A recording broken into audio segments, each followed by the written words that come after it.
நேற்று நைட்டு டின்னருக்கு சப்பாத்தி சுட்டு சிக்கன் கிரேவி பண்ணியிருந்தேங்க. பண்ணையிலேருந்து ஒரு கோழி பிடிச்சிட்டு வந்து அப்பா க்ளீன் பண்ணி கொடுத்துட்டாரு. நான் கட் பண்ணிட்டேங்க. நம்ம ஃப்ரெஷ்ஷாக நீ கோதுமை மாவு அரைச்சிட்டு வந்து வச்சுருந்தோம். அதில் சப்பாத்தி சுடலான்னு சொல்லிட்டு அந்த மாவெல்லாம் பிசைஞ்சு வச்சுட்டு அதுக்கப்புறம் சிக்கன் தாளிக்க ஆரம்பிச்சிட்டேன்.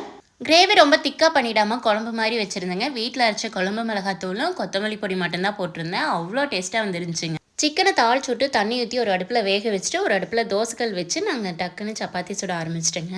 நிலாக்குட்டி தூங்கிடுவான், நம்ம குயிக்காக பண்ணலான்னு சொல்லிட்டு டக்குன்னு அரை மணி நேரத்தில் சிக்கனும் ரெடி பண்ணியாச்சு, சப்பாத்தியும் ரெடி ஆயிடுச்சுங்க. அதுக்கப்புறம் எல்லாம் இட்டு வந்து ஹாலில் வச்சு டிவி பார்த்துட்டு ஜாலியாக எல்லோரும் ஒன்றா உட்காந்து சாப்பிட்டோம்.